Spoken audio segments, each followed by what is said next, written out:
Good afternoon. I am Courtney Colleen, and I am going to be presenting on my family culture research assignment. If you're following along in the slides, I'm just going to go through each slide. The next slide is detailing an overview. I will be talking through introductions, family roles, family traditions, and culture elements. So introductions. Who are the members of my family? And when I kind of started this assignment, I thought about what is my definition of family, or what is kind of the scope of family I wanted to include for this presentation.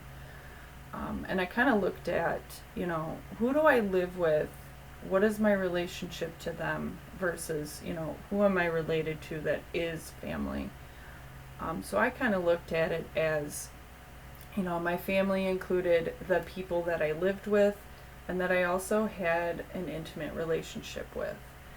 So that would include Cheryl, my mom, Lucas and Matthew, my children, Zhenya, my husband, and then, me.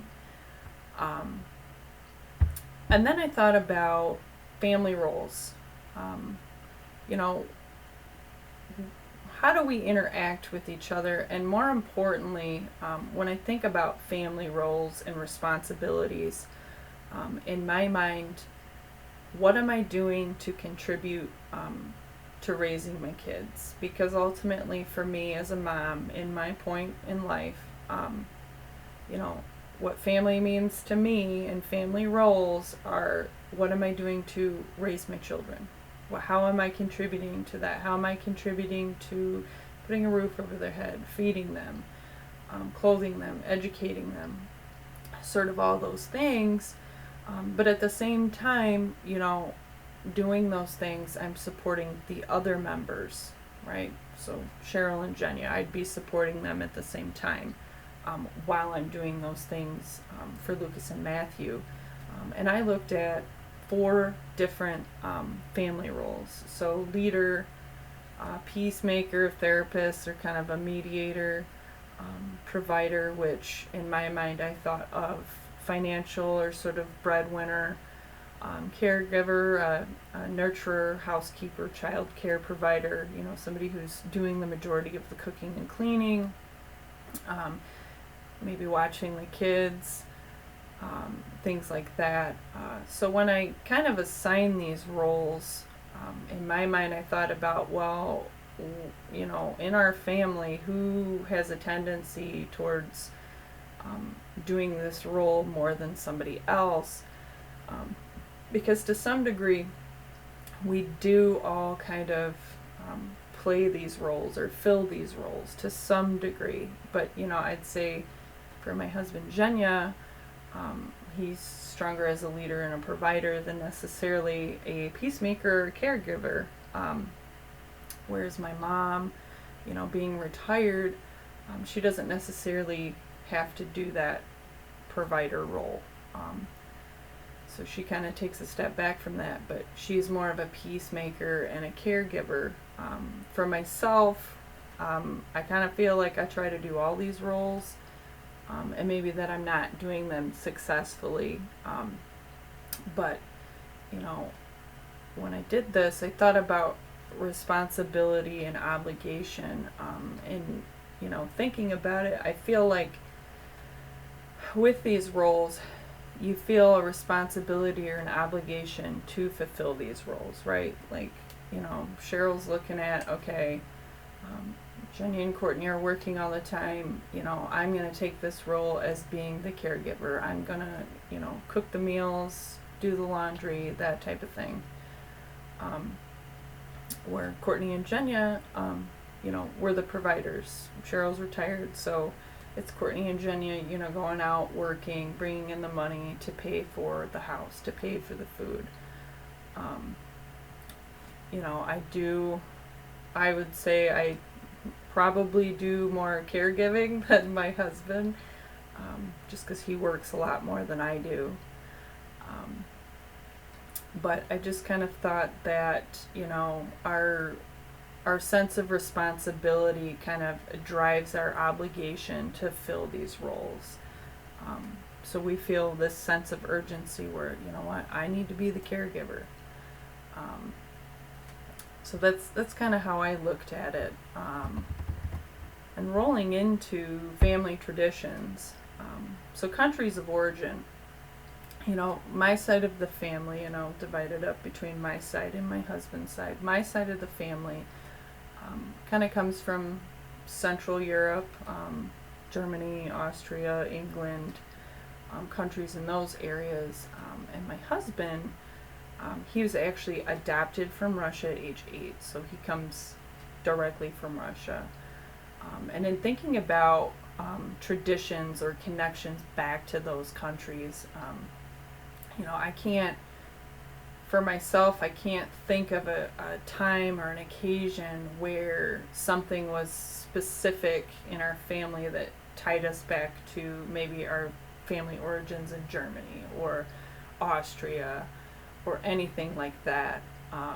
For my husband, on the other hand, coming over here at age 8, he had lived 8 years in Russia. So there's some impact there. He doesn't speak the language anymore, and talking to him, he has no accent. You would never know. And I think, one thing he does take with him is his name. His name is very unique. You don't hear or see a Zhenya that often. So that's kind of a piece of his culture that he brings over here. But in terms of traditions, he didn't really bring any of that back with him. I know when he got into his adopted family, they had a lot of Irish and Catholic traditions that he kind of grew up with. Not that he carries that now into our family, but kind of growing up in that, we'll call it new family, adopted family, he got exposed to those Irish and Catholic traditions. A lot of times they do very large family events for holidays, big family meals. Everybody would go to church together. That was kind of a weekly thing, and especially around the holidays. They would all go to church together, extended family, grandparents, everybody. They'd go out to brunch afterwards. Christmas was kind of a big ordeal. They'd do something at somebody's house on Christmas Eve and then somewhere else on Christmas Day. So there was a lot of family and extended family interaction with his family. In terms of mine, my parents split up when I was very young, so a lot of that extended family or family interaction kind of, stopped as a result of that. People moved away, things just kind of got separated. So it's, today with my kids, we don't have big family meals, big family things. Everybody lives in a different state. For me, I live here and my oldest sister lives here. But as far as, my dad and my other sister, they don't live in the state. My husband's family, they don't live in Michigan. So to kind of connect on that kind of level is difficult. We do have phones and FaceTime and all of that. But that's not necessarily the same. I will say one tradition that my husband did carry from his family is we do pizza and game night every Friday. It's something he did as a kid. He has really good memories of, and it would be extended family for him. So everybody would come, almost like the church ritual. Grandparents, cousins, aunts, uncles, and they would come together on Friday. Not everybody all the time, but at least from his family, his immediate family, they would do it. And they would come together every Friday, pizza and game night, card games, board games. So that's something that's kind of been, carried into our family, and I would call it a tradition. It's kind of a ritual. It's something that we do together that at least for my husband, ties it back to his childhood or his memories, or ties it back to his family in a way. And in terms of grandparents, with all the family activities that he did, he had a really strong relationship with his grandparents growing up. I know as becoming an adult, life happens and that relationship isn't necessarily maintained. But growing up, he had very strong ties. And his grandparents played an important part in his life. For myself, as I mentioned, my parents were divorced when I was young, so that connection with my grandparents isn't necessarily as strong. I think, thinking about my children having my mom live with us, they're going to be able to, and they have that experience, with your grandparent and hearing their stories, and they, spoiling them and learning from them, and just having that opportunity to spend time with them. I think that's important. And then cultural elements. So I have on here the iceberg concept of culture, which is divided into surface culture and deep culture. For my surface culture items, I chose celebrations and games. And it's kind of what I brought up for our family traditions, or at least the one that we have that I could think of, was the game and pizza night. I think this cultural element is important to our family, because that is our opportunity to build better bonds, and it's kind of outside of the work, the school, the chores, the everyday mundane, and it's also kind of outside of those family roles, right? Because during that time, we're all game players. So I think it creates a unique dynamic and a more relaxed kind of environment for us to kind of come together and, be a family and bond. Celebrations. And, what I was thinking in particular to this is birthdays. My kids' birthdays. We do kind of let them pick what they want, whatever they'd like to do. Not MTV Sweet 16, nothing like that. But they get to have that day, and it's their own. I know for my husband and myself, growing up, birthdays weren't always what you think they should be. For me, splitting birthdays between two households, mom and dad, that was always difficult. I couldn't always have a party and have people come over. So it always kind of felt like an afterthought. And with my husband, sometimes his birthdays were hijacked and turned into a family event. Yes, they were there to celebrate his birthday, but it kind of took away from the specialness for him. So for us to, as our family now, to have those celebrations and spend that time together and have it be very special and memorable, that's a really important thing to our family culture.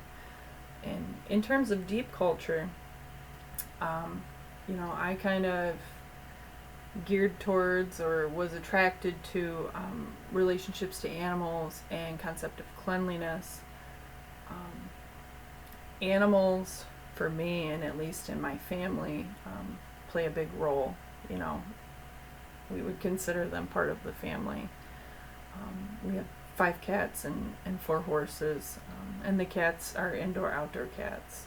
So there's like a lot of interaction between us and the cats, more than the horses. And I think, at least for me, to have that relationship with the animals and to take care of them, and kind of bring my kids into that, is they're learning compassion, and they're learning how to give without necessarily receiving. Yes, animals are a very important kind of element to emotional support. I know when I have a bad day and I go just, spend 5 minutes with the cat, it's a little bit better. Um, but it's not like they can say thank you, when you feed them or you brush them or you cuddle them. You might see it on their face, but it's not necessarily, that instant gratitude. So I think, um, you know, having something that you have to take care of that doesn't necessarily give back um, builds that compassion element in my kids and in my family. My mom always had animals, my dad had animals, I have animals, my husband had animals growing up. Um, so it's just kind of this important connection and taking care of something that doesn't necessarily always give back to you. And concept of cleanliness. Um, I would consider us a clean family, and I would say that that kind of stems from the environments that my husband and I grew up in, and also our experience in the military. And when I think of concept of cleanliness, I think of, well, would somebody consider you a clean person?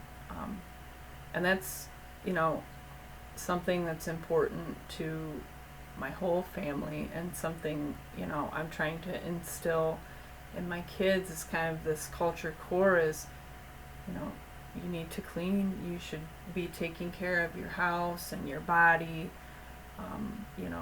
Unfortunately, a lot of the world is based on perception, and being perceived as clean is more positive than being perceived as not clean.